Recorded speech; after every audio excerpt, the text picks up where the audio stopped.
Good afternoon, ladies and gentlemen, and welcome to today's event with Rick Perlstein. My name is Jack Cunningham. I'm program coordinator at the Bill Graham Center for Contemporary International History, which is sponsoring today's event. And this is part of our fall program of speakers and book launches and other events. And I'm sure some of you saw the ad we had in the Globe and Mail last week outlining that program. Rick, I hope won't take offense if I say that he's a bit of an anomaly in a couple of ways. Of all the speakers the Graham Center's brought in, he's the first that we've recruited through Facebook.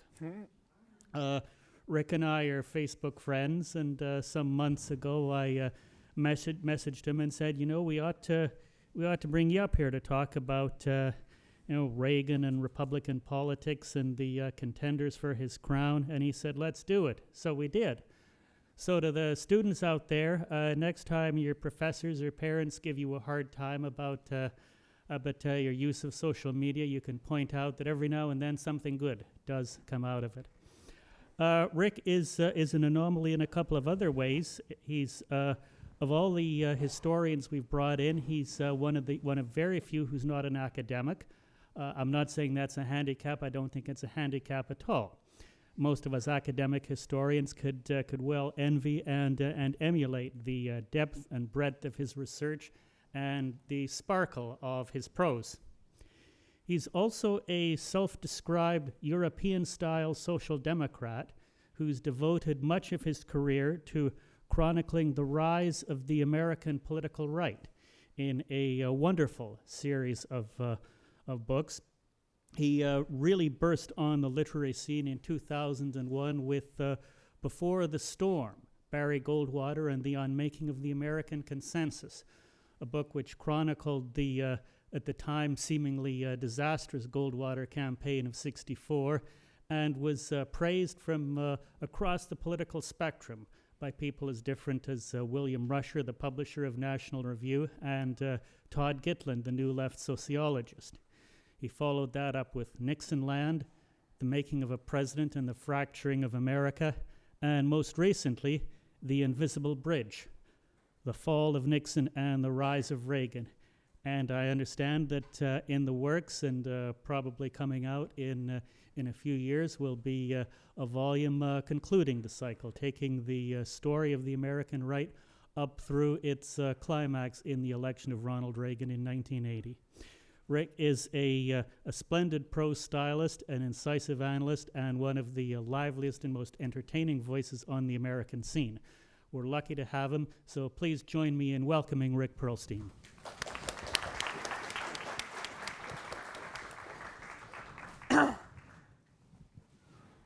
Thanks to Bill Cunningham for his kind introduction. Thanks for your coming. Thanks to the Graham Center for having me, and to the University of Toronto, where I've spent a lovely morning and afternoon strolling. Amazing campus. Chinatown was great. Kensington Market was fun. And I'm very glad to be here, so thank you. We have a saying, I understand you have it in Canada too, that life is what happens when you're making other plans, right? We never know what reality may do to defy our best expectations. Well, one of the things I've learned this year is history is what happens when you're making other plans. I've been working on this cycle of books for about 17 years now, and as Bill said, I have a couple more to go. And 3 so far. Basically, the first book covers the rise of a figure named Barry Goldwater, who won the Republican nomination for president in 1964 at a time in which all the punditry, all the established wisdom understood America as a liberal country, a center-left country. And of course, when he lost, he was deemed a failure. His movement was deemed an epiphenomenon that had nothing to do with the main currents of American life. And of course, that movement was conservatism. The conservatives were told that they needed to absent themselves from the American scene if the Republican Party was to survive. Well, as I documented in my second book, Nixonland, only 2 years later, in the off-year elections of 1966, following a series of race riots and the rise of the counterculture in the United States and the anti-war movement, many conservatives won back their congressional seats that they had lost in 1964, pretty much saying the same thing that Barry Goldwater had been saying. One of the figures at the center of that was a guy who campaigned for a lot of these candidates, Richard Nixon, who of course won the presidency in 1968, was reelected in 1972 with 49 out of the 50 states in his column, and that was the subject of my second book, and then this third one. Now, how I kind of tell this story is kind of in a rolling narrative. And what the first book that I wrote focuses on is the rise of a set of conservative institutions, what we call the conservative infrastructure.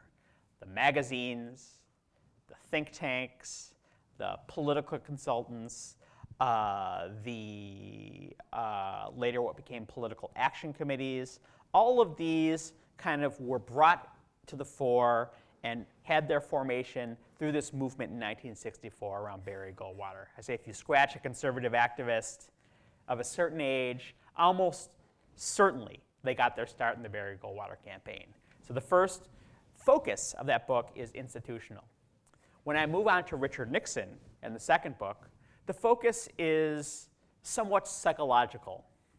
What Richard Nixon brought to this movement was a politics of resentment that I've heard bears some striking similarity to the fellow you have in your prime ministry right now. There's a book called Harperland. Some of you may be familiar with it.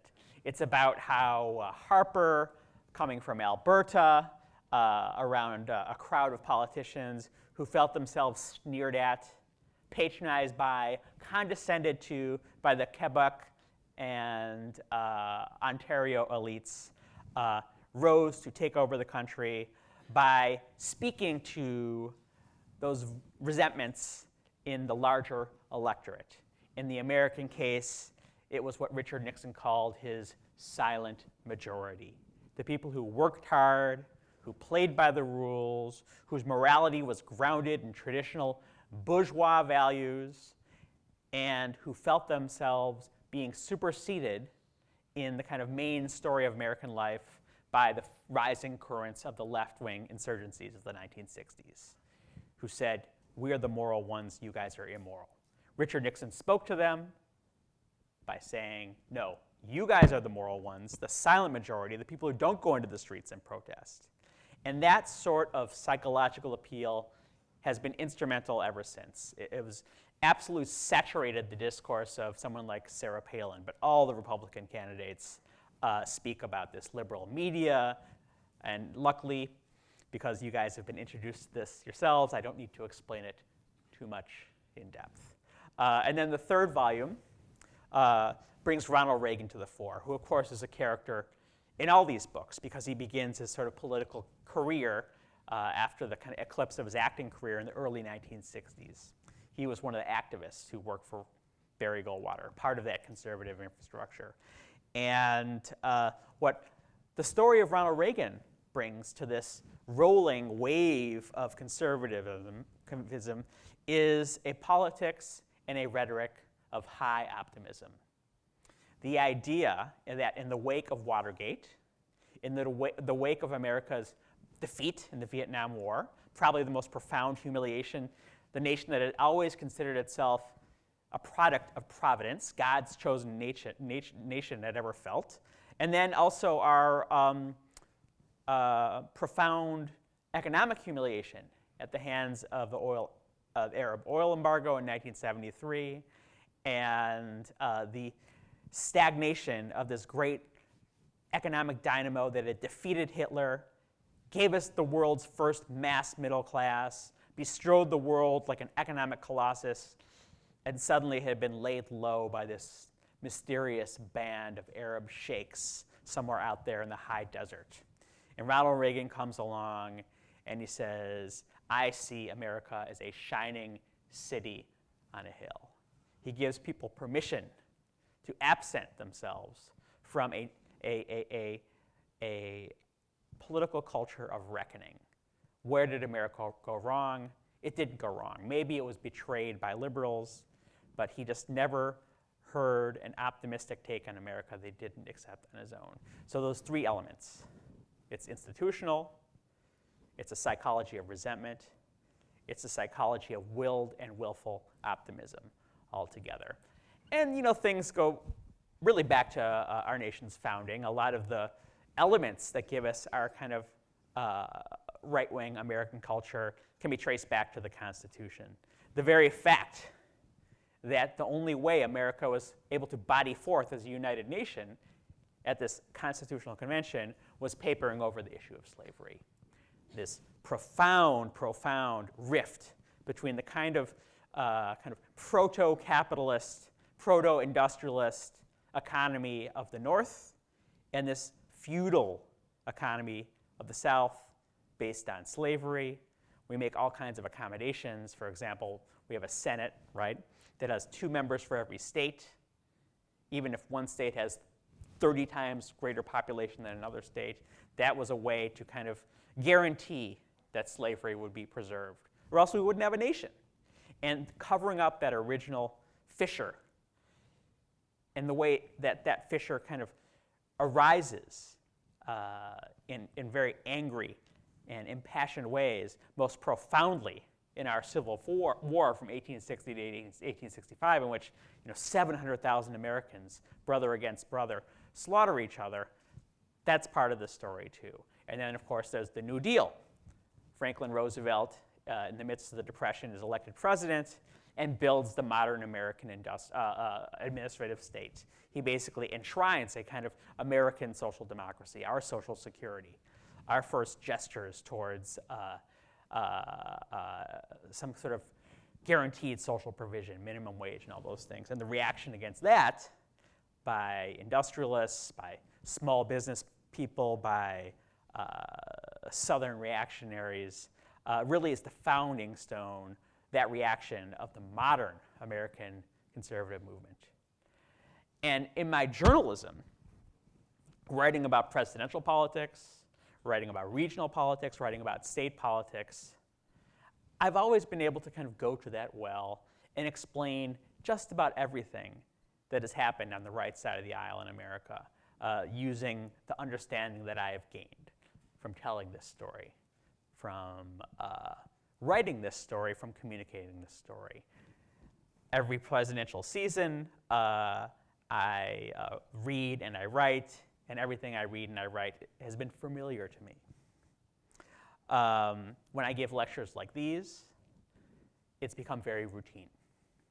I'll take 3 or 4 stories from the newspaper, and because America is a country that doesn't reflect very deeply on its own history, it seems to think that kind of everything started the day before yesterday, the way that they'll be depicted is as phenomenon of, say, the Tea Party, or in 2003 when Californians recalled their governor, their Democratic governor.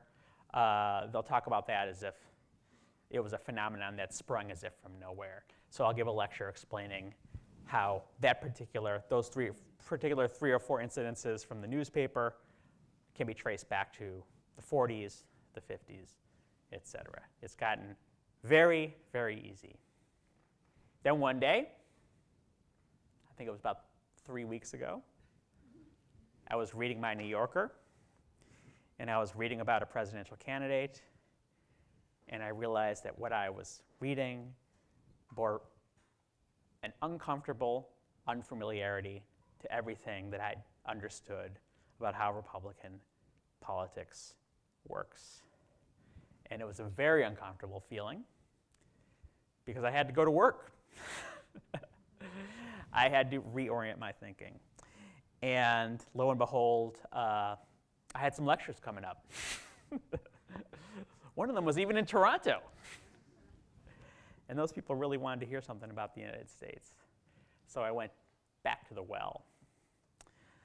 Now, that article was about Donald Trump, of course.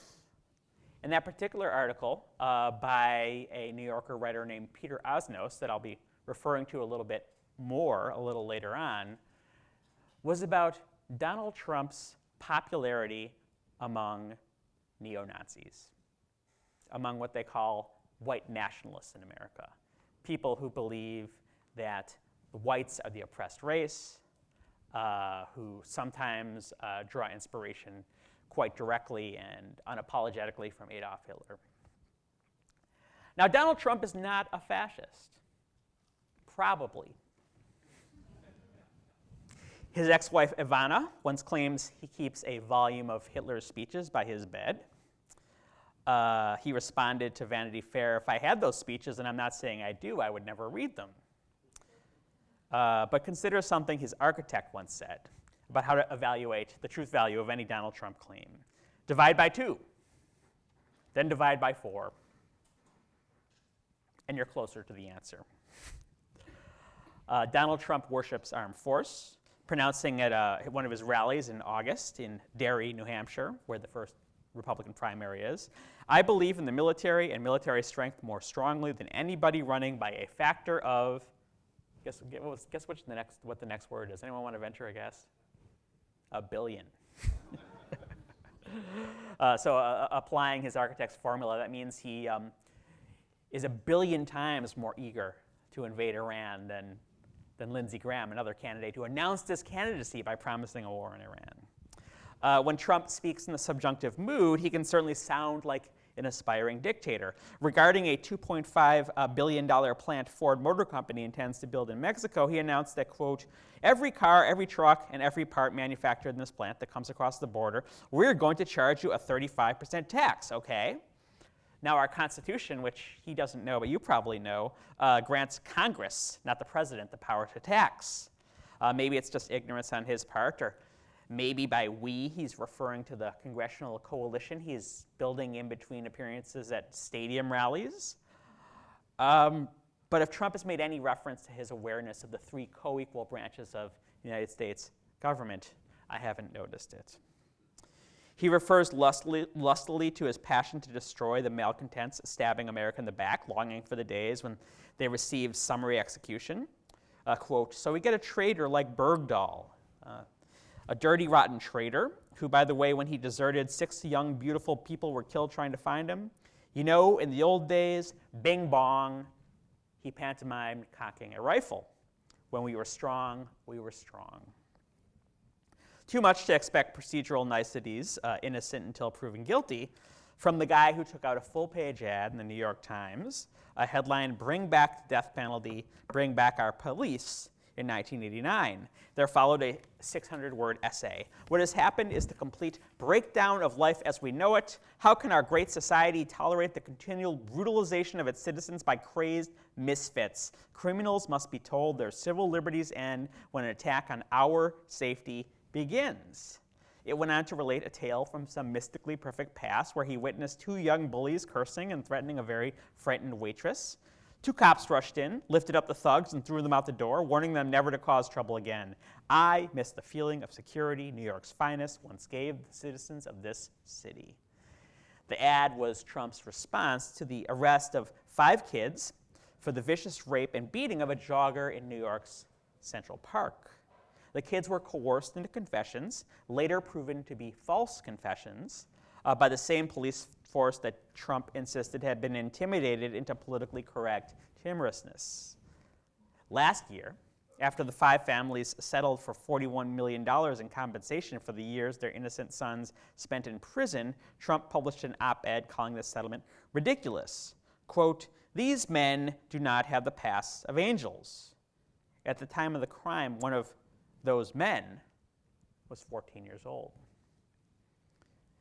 Trump has now provided more specifics about his immigration plan, a forced population transfer greater than any in history, greater than the French and Spanish expulsion of the Jews in 1308 and 1492, greater than the 1.5 million Stalin consigned to Siberia and the Central African republics, greater than Pol Pot's exile of 2.5 million city dwellers to the countryside, or the scattering of Turkey's Assyrian Christians, which the scholar Mordecai Zakin says numbers in the millions and required 180 years to complete.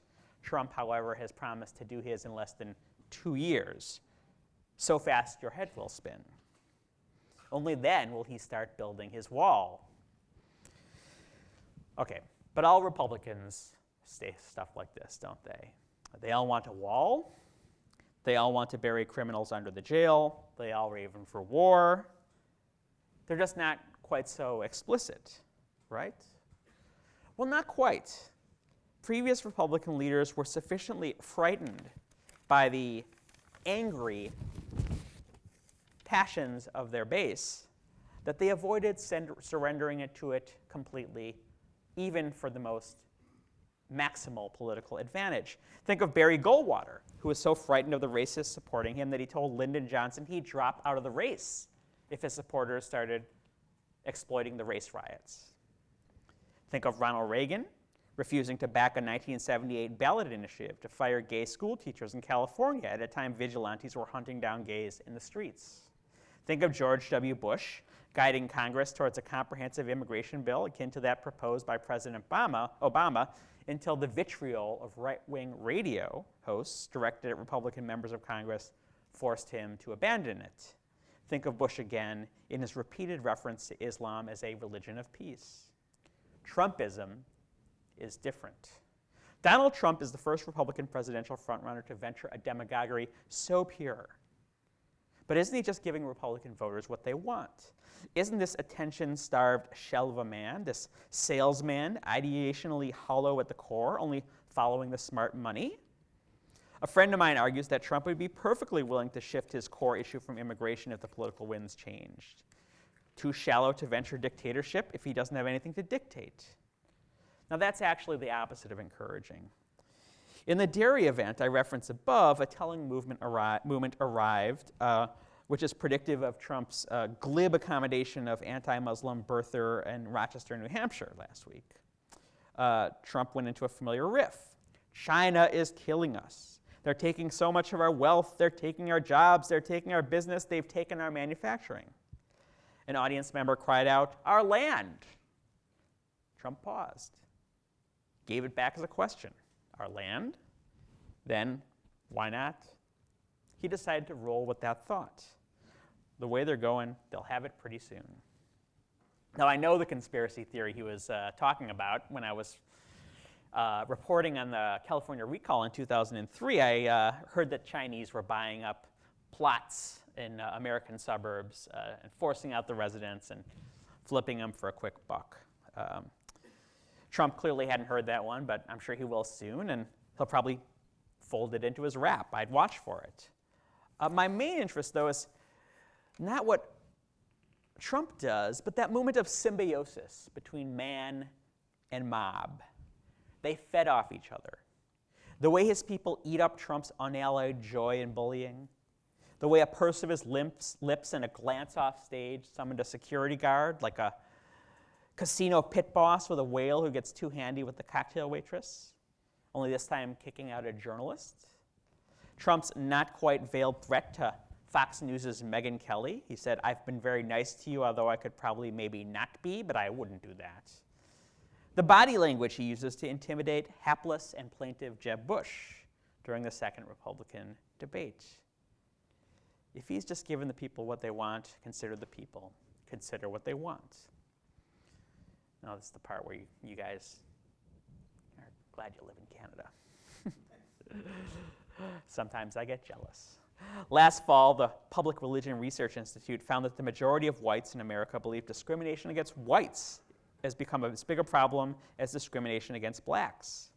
A brand new Washington Post ABC poll finds 57% of Republicans support the most massive ethnic cleansing in the annals of humanity, or as the Washington Post blandly called it, Trump's tough position on immigration.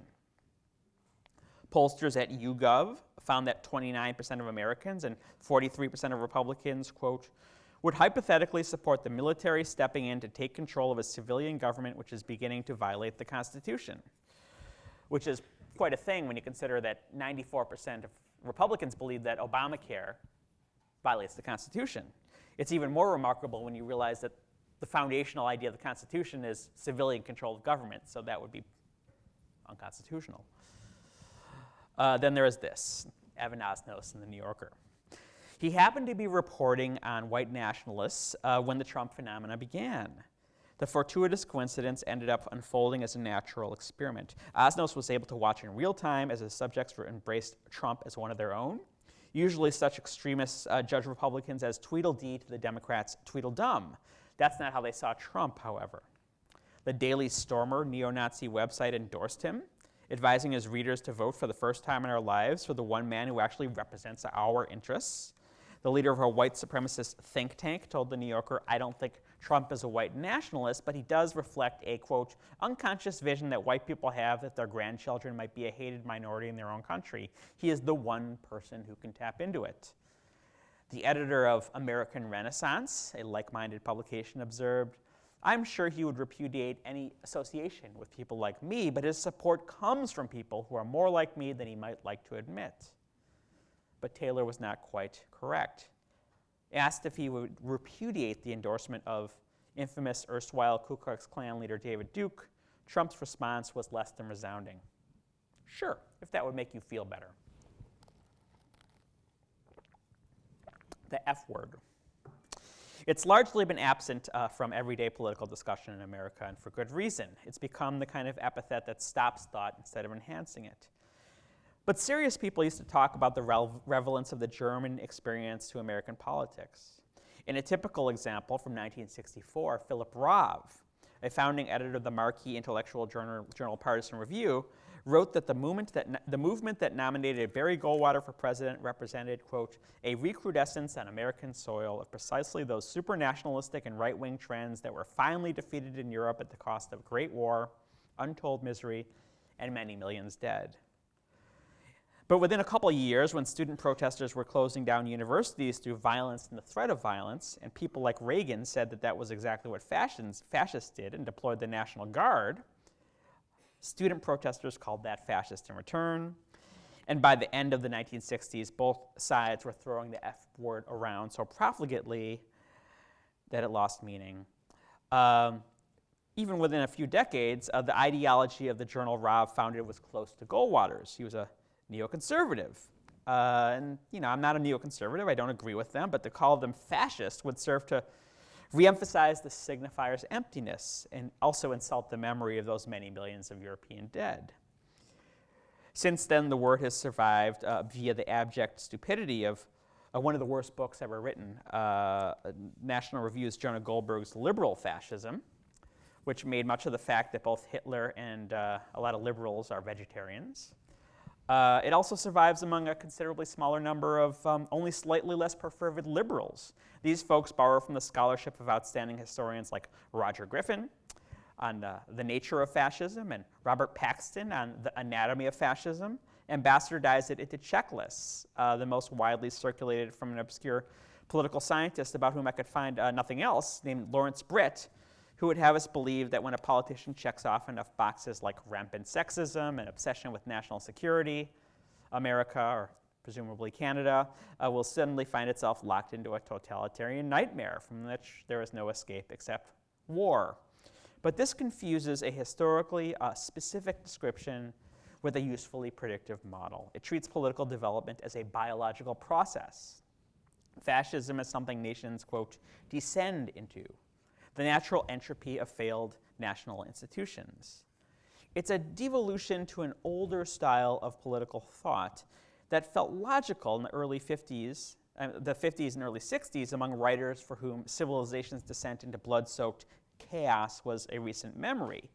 The writing that followed was either explicitly or implicitly rooted in a Marxist style of thinking, which is to say a Hegelian style of thinking. If history was supposed to develop in certain directions, towards socialism or towards liberal democracy, how then to account for the hard right turn no one had predicted? The process of strong men taking advantage of weak men, with the strong man, his victims, and their willing executioners produced by the neuroses attending the breakdown of traditional ways of life, seemed to be encoded within modernity itself. And some of this story still rings quite true. Fascist leaders promise national rebirth, the merging of a mystically perfect past and a transcendent future from a present fatally compromised by wickedness, and so does Trump. Niftily, the scholarly term for that, as if a nodding to the 2008 vice presidential nominee of the Republican Party, is palingenosis. Means palingenetic ultranationalism. That's what it's called. But lots of movements are like that. You could even say the American Revolution by speaking of returning to the ancient and honorable traditions of English liberty, spoke in similar terms. And history is not a biological process. There's no reason to believe that the alienation we see all around us need devolve into violent nationalism with its end state. Germany, Italy, Argentina, Chile. In the particular moments when their strongmen arose, they suffered weaknesses in their institutions that are just about unimaginable in the United States. For instance, it is hard to imagine a President Trump turning America into a one-party state, which provides us with a delicate analytical problem.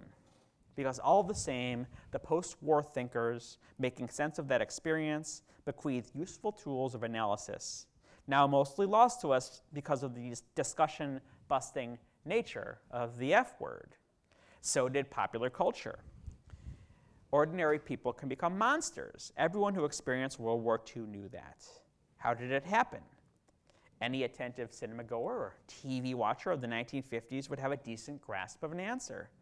In Ace in the Hole from 1951, a little-seen Billy Wilder masterpiece, the effort to rescue a man trapped in a cave collapse in New Mexico turns into a lurid carnival as folks flock from miles around with rides, concerts, and gambling.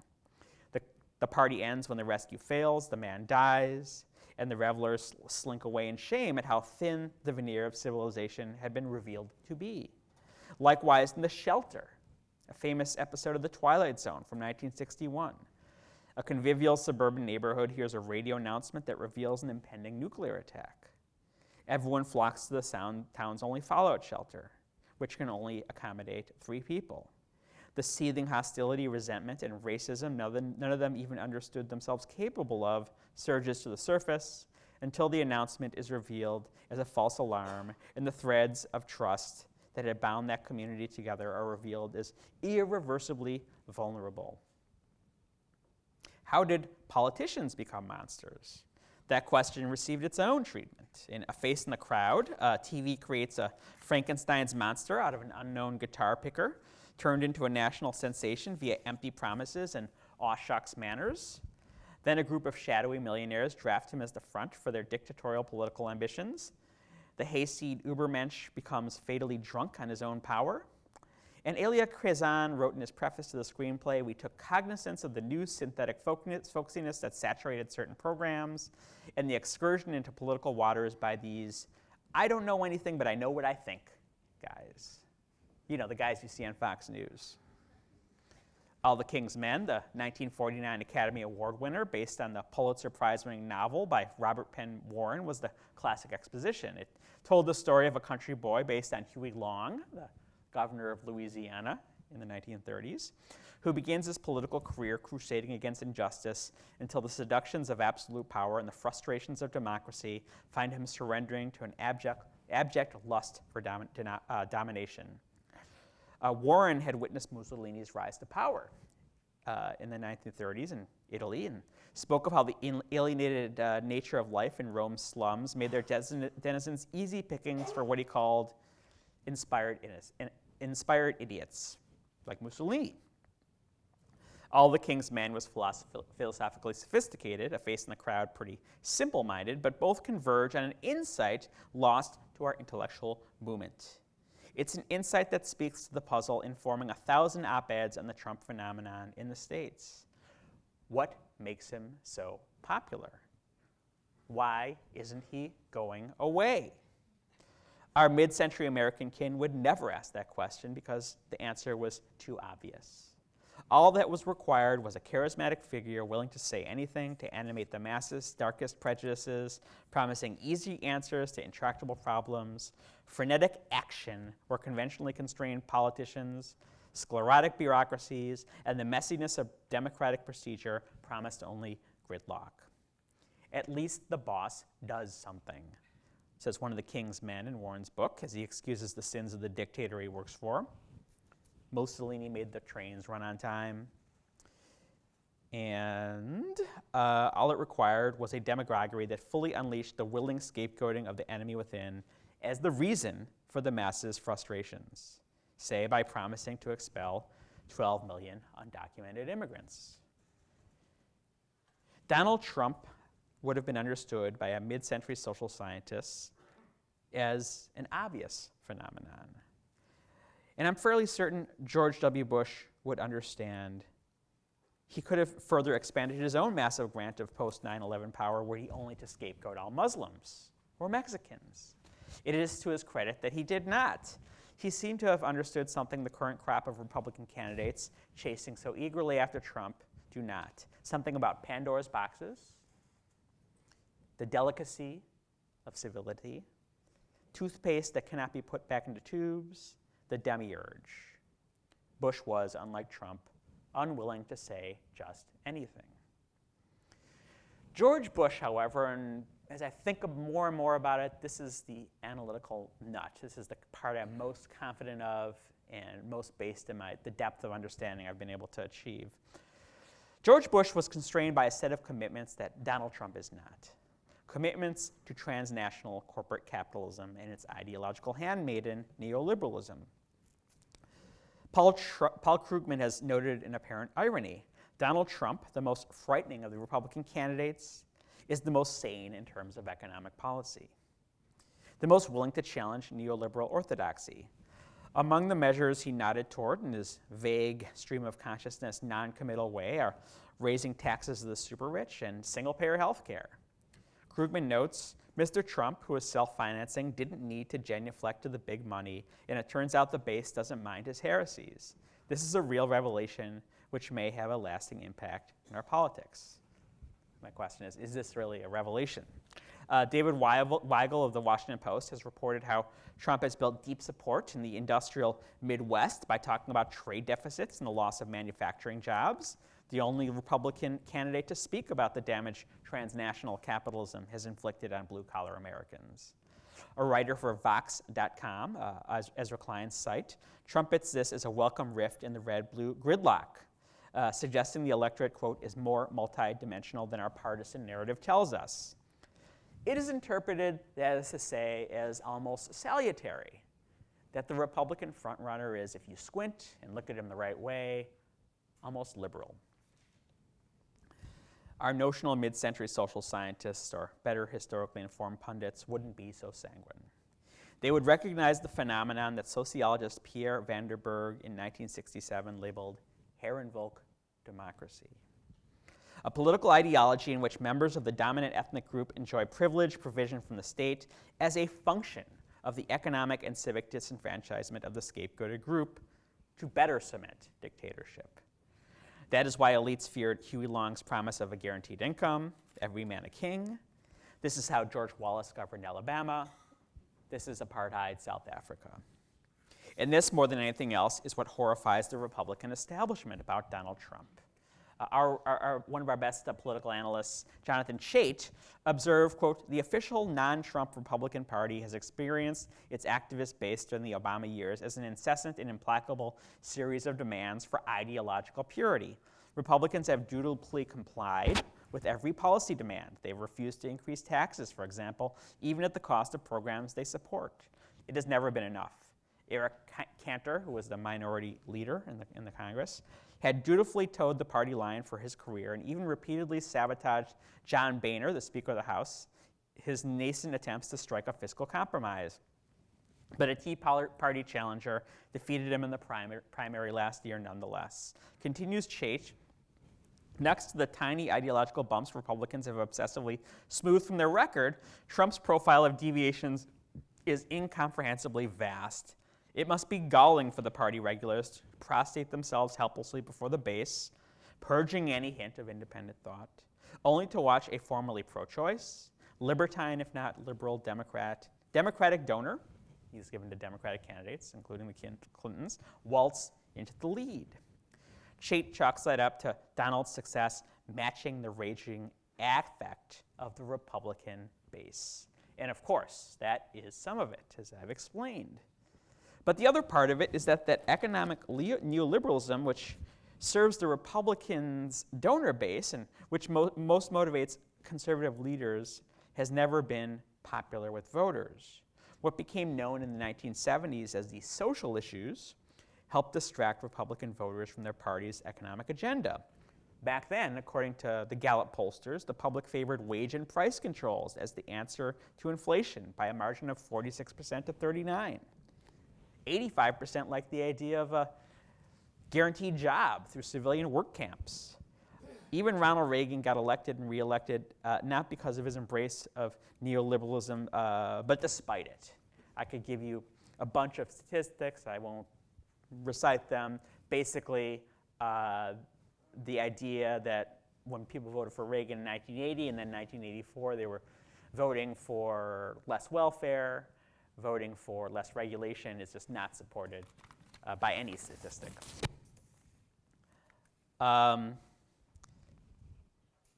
But as has been demonstrated time and time again by empirical social scientists, one reason white Americans frequently vote against candidates promising to support spending for the public good is the fear that their tax dollars will be spent on minorities at the expense of themselves. The hair-invoked democracy limned by Trump solves the problem. Downwardly mobile whites hear themselves promised economic protection that won't be shared with the scapegoated other. It's a powerful tool for understanding why his popularity with Republican voters grows and grows and grows. But wait, isn't Donald Trump just a con man? Here's the audio-visual portion. When it comes to great stakes, I've just raised the stakes. The Sharper Image is one of my favorite stores with fantastic products of all kinds. That's why I'm thrilled they agree with me. Trump steaks are the world's greatest steaks, and I mean that in every sense of the word. And the Sharper Image is the only store where you can buy them. Trump steaks are by far the best tasting, most flavorful beef you've ever had. Truly in a league of their own. Trump steaks are 5-star gourmet, quality that belong in a very, very select category of restaurants. There he is. Now you got to look at him. Now you know what it's like down there every day of the week. A few years ago, I wrote about what happens when you join a conservative mailing list. You are instantly bombarded with come-ons for the 23-cent heart miracle that Washington, the medical industry, and drug companies refuse to tell you about. You are promised the insider code that will make you an extra $6,000 every month. You'll be offered instant internet income to put an end to your financial worries. My piece was entitled The Long Con, and it argued that such hustles were not incidental to conservatism, but central to the Republican movement itself. They are part of the strategic alliance of snake oil vendors and conservative true believers who collaborated in corralling fleeceable multitudes all in one place, inculcating a cast of mind which makes it hard for either them or us to discern where the ideological con ended and the money con began. If you doubt that Donald Trump notches perfectly with that tradition, I recommend the recent documentary, Donald Trump, What's the Deal?, which was not recent. It was completed in 1990. It was litigated off the air by Mr. Trump, but now you can watch the whole thing online, and it is absolutely stunning. That's where we get the quote about how you have to divide by 8 to know the truth of any Trump statement.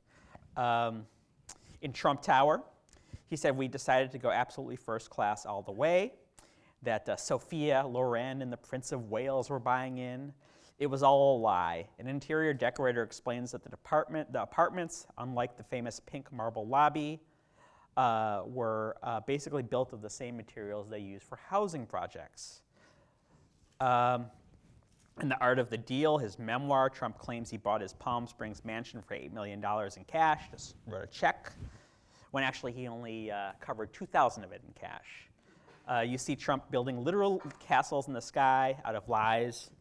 And of course, since there is no con without a mark, you see people buying the lies, which is what lets the game work in the first place.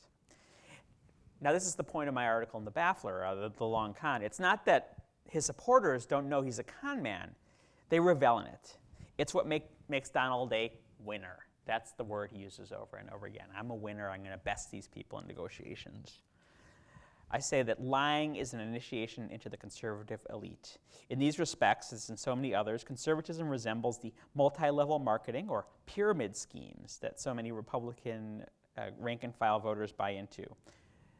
Since Canada has better regulation, you probably don't have these things. Basically, you are promised a franchise to sell soap or household supplies, Amway. You do have it, right? And basically, you only make money when you basically sell your neighbors a franchise to sell soap. And then they sell their sabers, and the kind of farther down the pyramid, the less money they make. And 95% of people make no money in these things. And they donate massive amounts to Republican politicians, and there's absolutely no regulation and no accountability on these things.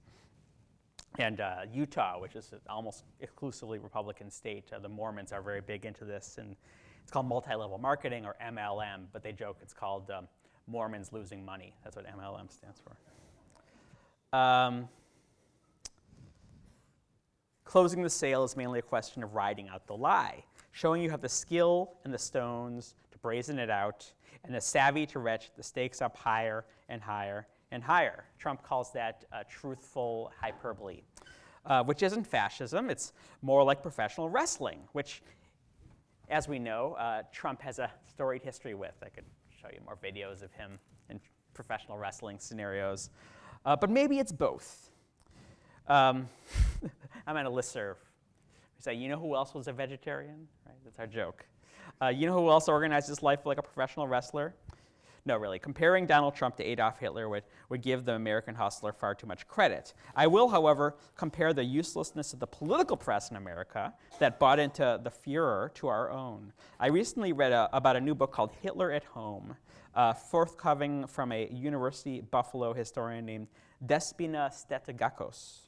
The author describes how Hitler's advisors used his home life and architecture to manipulate the public, crafting spaces that were like movie sets, evoking just the right emotions. Then, according to the University of Buffalo's News Center, they invited reporters in for tours where they experienced Hitler in settings that felt exclusive and emanated warmth. Thus, news outlets from home magazines to the New York Times portrayed the Nazi leader as a country gentleman and cultured statesman with a mountain chalet, unaware that the image was propaganda created by an inner circle of experts for political ends. Whatever the ultimate meaning of Trumpism, and I don't have any answers, I hardly think our political press will prove any better at safeguarding our own liberties. Again and again, the editorial line in America has been that his latest supposed gaffe will finish him when they've only preceded greater heights of popularity. The most recent variation on that theme came only days ago in The New Yorker, when John Cassidy, very distinguished reporter, wrote, "In the political world, there's been growing acceptance that Trump can get away with saying things that other candidates can't. Until now, that is." Okay, it just happened to be that, it wasn't the first time was his remarks about Mexicans being rapists, and then it was John McCain not being a hero, and then it was, the most recent one, that Carly Fiorina, the female Republican candidate, was ugly. This was supposed to finish him. Of course, he's continuing to rise in the polls. What matters is our willful refusal to grasp that his appeal doesn't fit the received categories of opinion, the models that these folks are working with and refuse to revise. Political journalism in America is married to a discourse of consensus, that radicalism is always absorbed into the mainstream. So CNN headlined an article about its new poll finding that 43% of Republicans believe Barack Obama is a Muslim. Misperceptions persist about Obama's faith, but aren't so widespread. We're reassured that most Republicans think Obama was born in the country. Now, as off-base as this is, it maintains a touching faith that politics can be governed by a simplistic version of enlightened rationality, in which false claims, once debunked, will somehow go away. We want to think about Donald Trump this way. We want to use our familiar categories. We want to think according to our norms, judging him by familiar rules. But what I'm discovering is that what Donald Trump is all about is incinerating the existing rules, which are being revealed as all too easy to incinerate, just like those civilized norms of the good folks in the suburbs in the Twilight Zone episode who suddenly saw themselves revealed as savages underneath. He breaks the system just by his manner of being. And it's humbling because the system he breaks is the only one we know how to understand. And that, I think, is the bottom line, that with Donald Trump, everything, for me as much as anyone else, is requiring an open mind and a profound dose of intellectual humility. Thank you.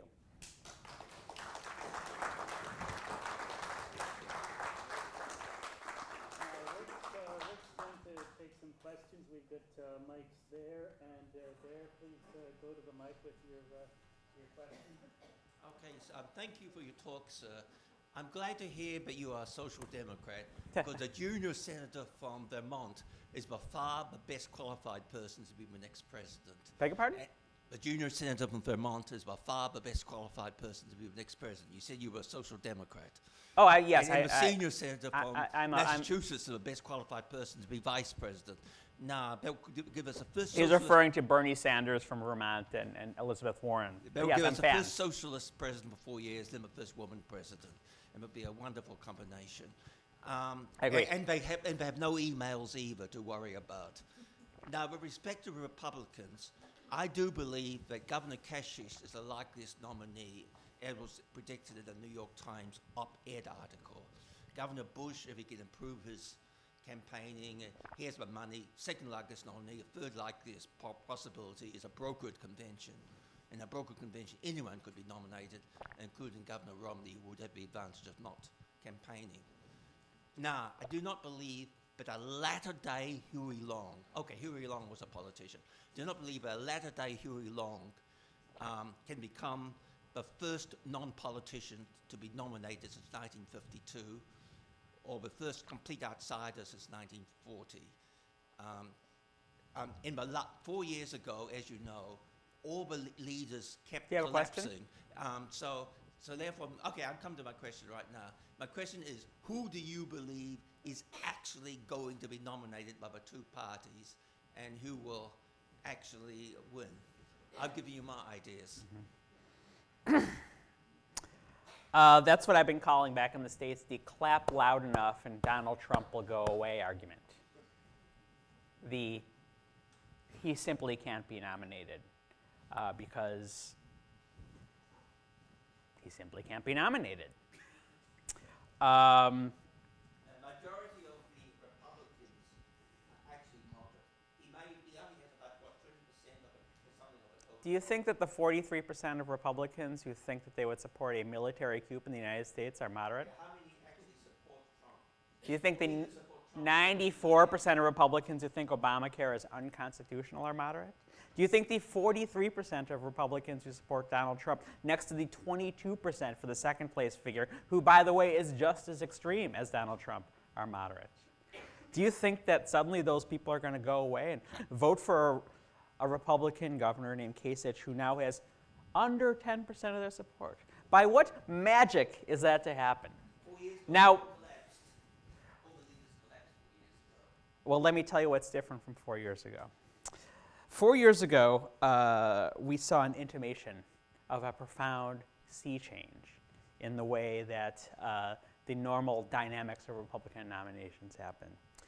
What normally happens is, because political campaigns in the United States are enormously expensive, as people see their support falling in the polls, the kind of brokers, the kind of party leaders who kind of control the discourse of who's going to win, who's going to lose, see to it that their money dries up, that the donors that they rely on stop donating, and they can't afford the TV commercials, they can't afford the consultants, et cetera, et cetera, et cetera. As many of you know, we completely transformed our campaign finance laws in the United States because of the Supreme Court decision called Citizens United, which was doubled down upon by the Supreme Court last year. We have figures like the billionaire Sheldon Adelson. What happened in 2012 was Sheldon Adelson decided he liked Newt Gingrich for president. Loved him. It was Israel, it was his union busting, it was the fact that Newt Gingrich sponsored laws to help his casinos, et cetera, et cetera, et cetera. Newt Gingrich did not drop out of the presidential campaign until after Mitt Romney was declared the nominee. Completely unprecedented. Now, as we know, the kind of people who run for president are very strange people. They believe, when they look in the mirror, that they see the savior. And it really takes a hammer blow to the head to get these guys to kind of drop out. Now we have not one billionaire, but at least a half dozen billionaires, each with their favorite presidential candidates, who are willing to spare no expense. And we have Donald Trump, who has several $1 billion and has pledged to spend $100 million. Now, there's been a lot of talk. How much money does Donald Trump really have? He's a liar. All his wealth is based on loans and leverages. But even if he only has, $1 billion as opposed to the, $10 billion he claims, well, that's only 10% of his income. 10% of his revenues. He could easily afford that.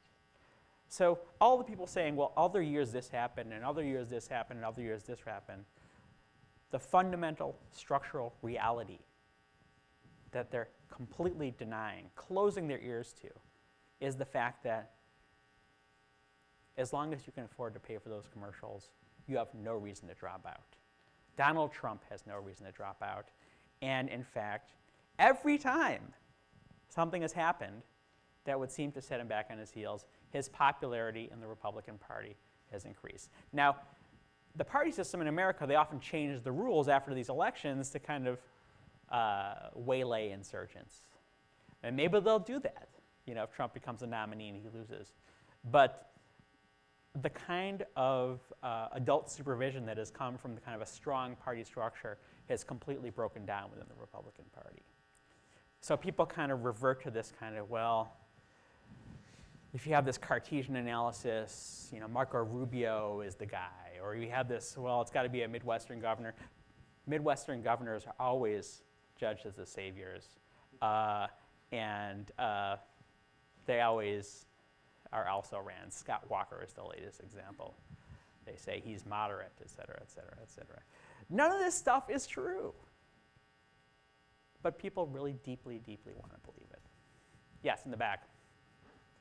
It is my opinion, except for the fact that you have to have an election every 4 or 5 years, that democracy as a system of government is essentially not better than any other system. Would you agree with that when you can get a guy like Trump? Well, I agree with Winston Churchill, right? It's the best system we have, except the alternatives, right? Trump hasn't won the presidency. He's not going to win the presidency. That's the second part of that's the second part of the equation. America has two electorates, basically. We have the electorate that comes out every 4 years, and that's basically a cross-section of the country. It's considerably less white, considerably younger, considerably liberal. And then we have the electorate that shows up for off-year elections, which is much, much smaller, and is considerably older and whiter and more conservative. And that's why, probably for a generation at least, conservatives are going to control our Congress, but aren't really going to have any chance in the general election. So you can leave this room pretty confident that Donald Trump is not going to be president, whether he's going to be the Republican nominee, and, just as importantly, whether he's going to move the center of the country to the right, because the media responds to these signals, and if a nominee says it, that must mean it's legitimate. And all of a sudden we have every Republican nominee tripping over themselves to say we should repeal the 14th Amendment and not make it so people who are born in the United States are automatically citizens of the United States. That will happen too, but he's not going to be president. We have a gentleman at the microphone. Maybe he can go and line up so we can be sure everyone can hear.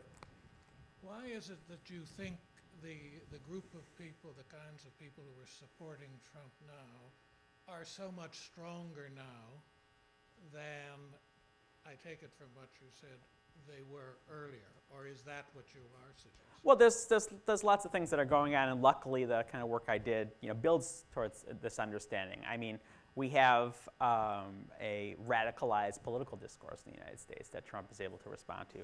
But one of the most interesting variables, and I think that's going to be the next article I work on, and this has to do with why the political commentariat is not really kind of particularly qualified to understand this stuff.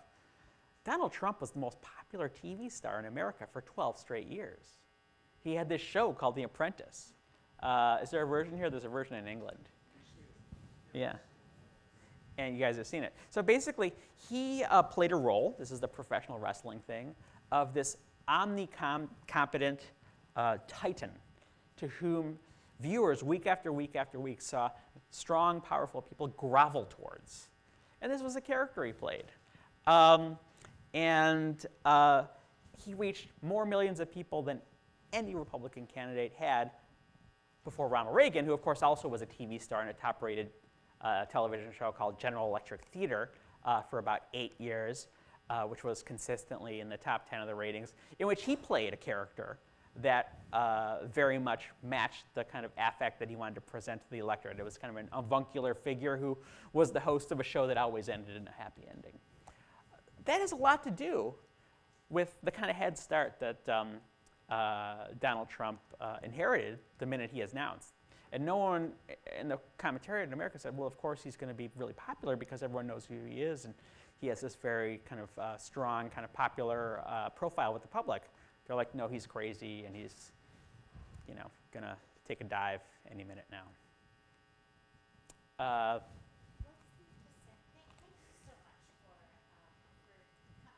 Thank you for having me.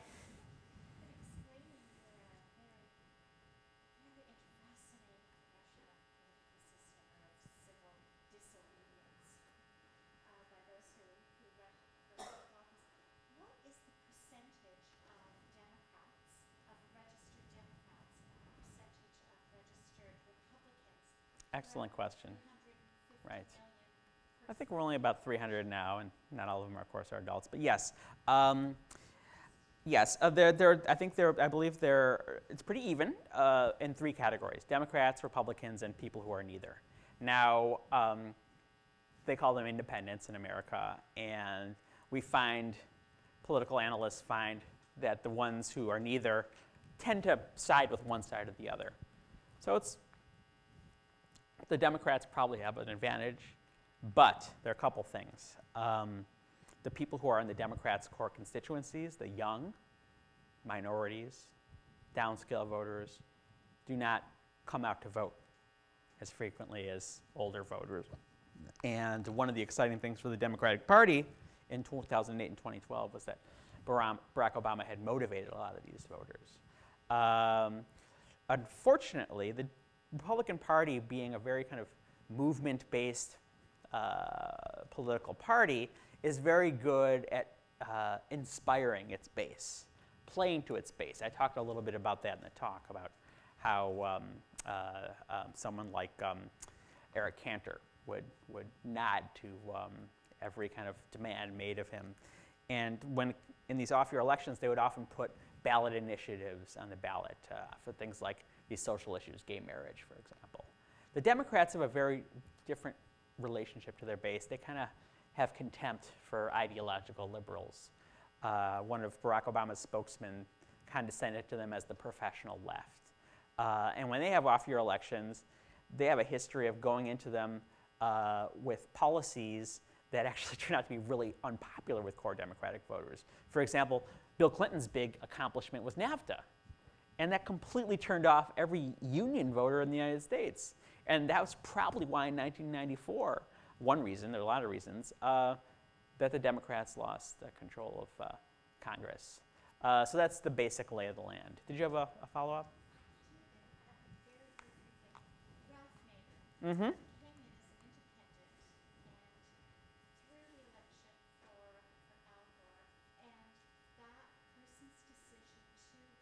Mm-hmm.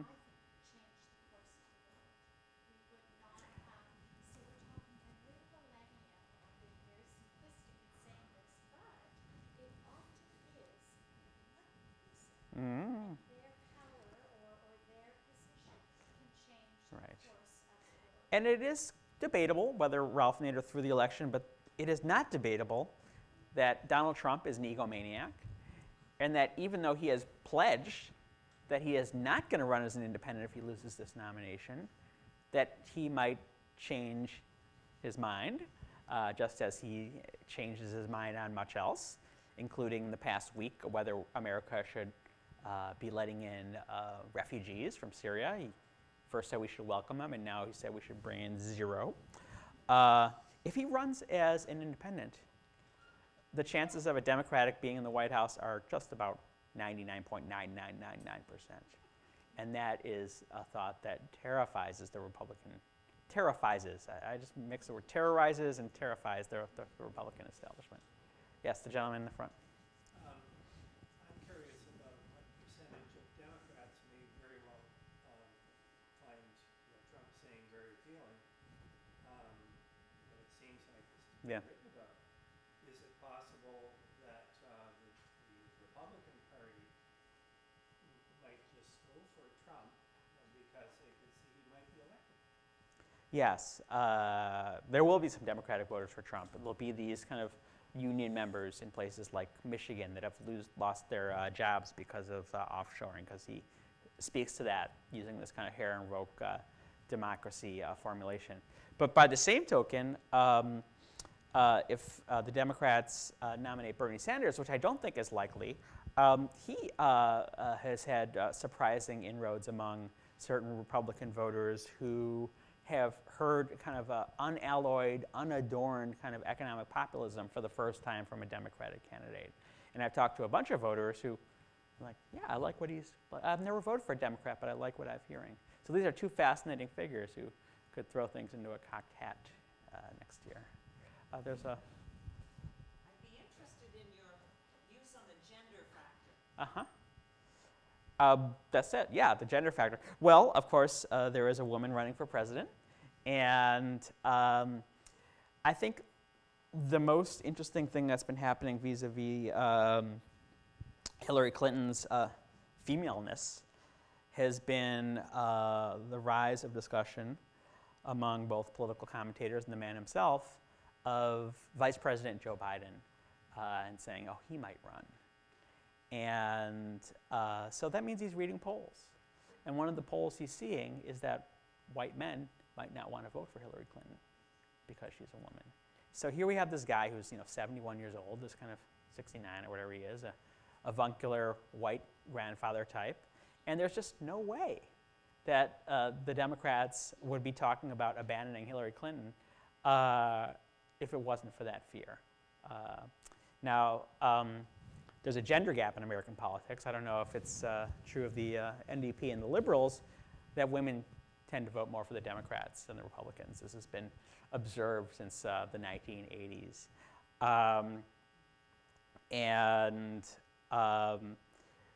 So the Democrats were the first party to nominate a woman to their ticket. Her name was Geraldine Ferraro, a congresswoman from New York. She was Walter Mondale's running mate in 1984. And then we had this strange dynamic of this one Republican female candidate, Carly Fiorina, who's a failed executive at the American computer company Hewlett-Packard. And she's made her entire appeal, I can attack Hillary Clinton. I can really go after her. These men, they'll be called sexist, but I'm really going to, be able to, give it to her in the ribs. That's like her whole campaign argument. So the gender dynamics are interesting. One of Hillary Clinton's greatest accomplishments in the State Department was turning the attention of American foreign policy to issues like education for girls, family planning, although that's a tricky one within the American context. It's darn interesting. And let's not forget that Bernie Sanders is an old white man too.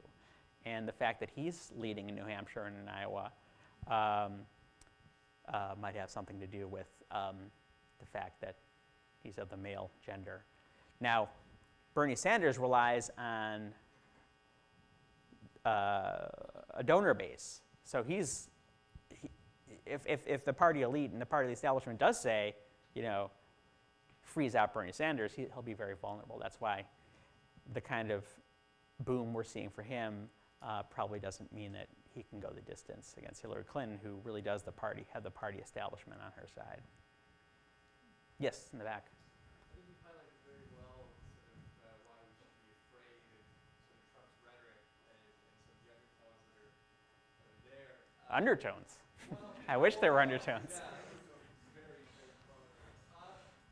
But I'm wondering, given the massive swell of popularity and his ability to sustain that, Uh-huh. I'm wondering whether the sort of the comfort of saying that his supporters are, you know, primarily marks of the long con, or even that there's a significant portion of which that are neo-Nazi or in favor of this sort of fascist belief, might be missing the other supporters that seem to be gathering around. Do you think there are maybe disillusioned Americans that are supporting Trump and his bid for president? Is this maybe a statement by some over the current state of presidential politics? Yes, the statement of is that the American electorate, for a long time, but especially in kind of increasing form, has turned its back on professional politicians, especially the Republican base. Insurgent politics, anti-establishment politics, is basically a machine that produces disillusion, right? So you have this Tea Party movement that throws forward this base of non-professional politicians. And they're not able to do what they promised they're going to be able to do because bureaucracies are intractable. So the electorate becomes disillusioned with them, and then they move to the even more inexperienced, even more unprofessional. Now, this is an old story. When Ronald Reagan ran for president in 1966, his appeal was that he was a quote-unquote citizen politician, that he wasn't a politician. Jimmy Carter, he was a politician, but his one of the opening lines in his speech would be, "I'm not a lawyer." And that would get like a huge ovation. All these lawyers were involved in Watergate, right? This is the post-Watergate election. So this is kind of a tradition in America. It's a distrust of elites. It's a distrust of the administrative state within the American context. It's a certain kind of folk mythology that, folks who are, just kind of from the heartland in Jimmy Carter's case, or businessmen in Donald Trump's case, are kind of more pure or less compromised than professional politicians. And there's been just a long-standing discourse in America that the government needs to be run like a business. Donald Trump's supposedly this really successful businessman. His critics, one of many kind of traps they've tried to lay for him that he's always able to wriggle out of, has pointed out that his businesses have gone bankrupt 4 times. He said, well, I've never been personally bankrupt. Just my companies. And in the first Republican debate, he had a really fascinating moment. He said, my casino in Atlantic City went bankrupt. I took advantage of the chapter laws, Chapter 9 and Chapter 13, and my investors came out smelling like a rose. And I left Atlantic City because Atlantic City was just, and it was kind of fascinating to see because he was like, this is a place with real people. To talk about it as an investment opportunity is a pretty striking thing for a politician to say because you don't run a country like a business. You don't say, well, I'm going to turn my back on America, and we'll come out smelling like a rose, right? And no one in the Republican field, which is not a very strong or intelligent field in a lot of ways, had the intelligence to say, well, what are you going to do if your plans don't work? Are you going to call it Chapter 11 or Chapter bankruptcy on America, right?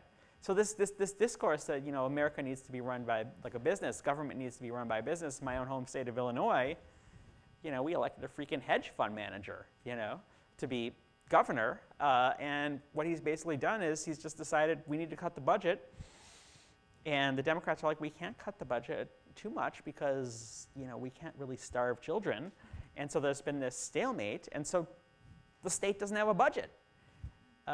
And bills aren't being paid. And people who win the lottery aren't being paid. And health clinics are closing down. But of course, according to the Republican ideology, that maybe isn't such a bad thing because government is seen as an affirmative evil. America the Beautiful. Is there anyone who hasn't asked a question? Okay, maybe two more. Jack? Yeah. Gentlemen. Just following up on this conversation that's going on between the two of you.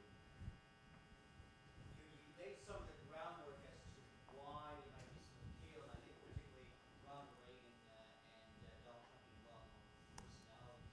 And there might be an attitude of that disillusionment, but at the same time, how is that base responding to some of the one might call it the ugly nature of his expression, or some of these ideas? How do they continue to accept that, even though they might be predisposed to familiarity or to the ideas and changes or the discontent and here's the appeal?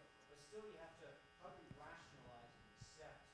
You mean like what is Donald Trump, what goes through his mind when one of his supporters, beats up an immigrant and says something, like, yay, Donald Trump? Yeah, all those kind of things. There's a few of them, and you listed a few of them earlier on in your talk. So how do they engage that? How do they come to accept that?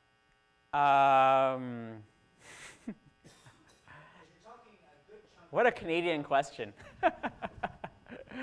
I think in America we just kind of assume that the people who reach the top of these fields have a certain element of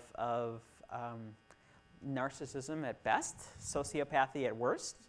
I think in the case of Donald Trump, I think he might say, well, Ronald Reagan had a great way of putting it. When he was supported by members of this very extremist conspiracy theory group called the John Birch Society, he said, just because they support me doesn't mean I support them, right?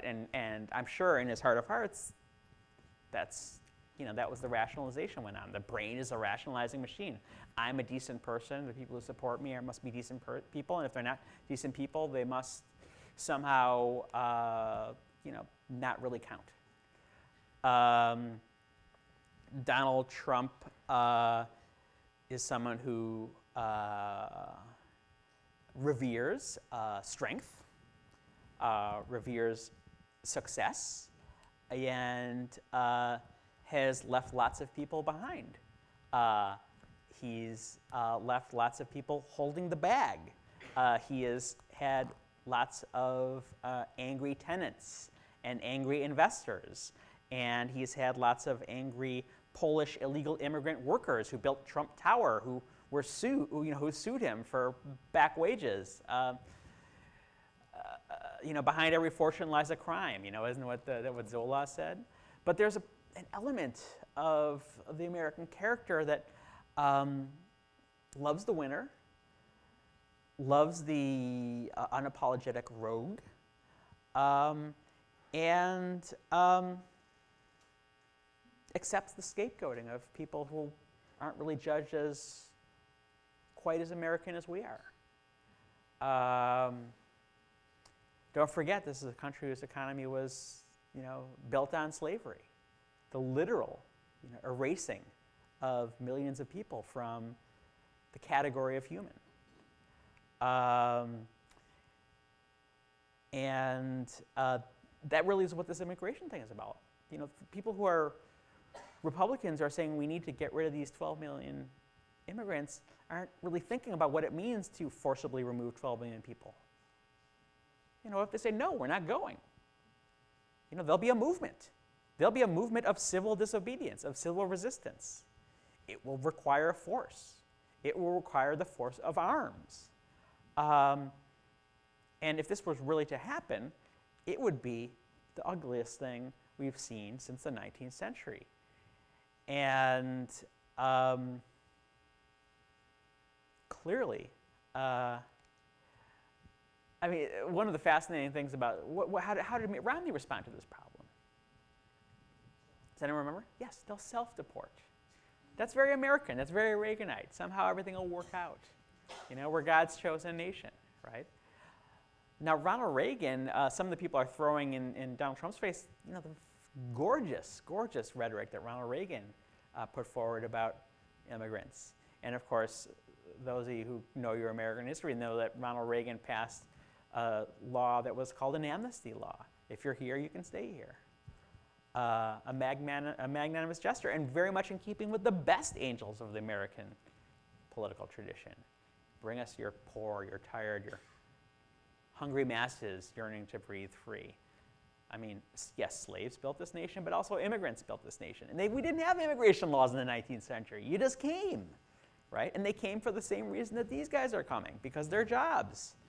You know, they're neoliberals when it comes to borders, immigration. So that's really what I'm going to end on today.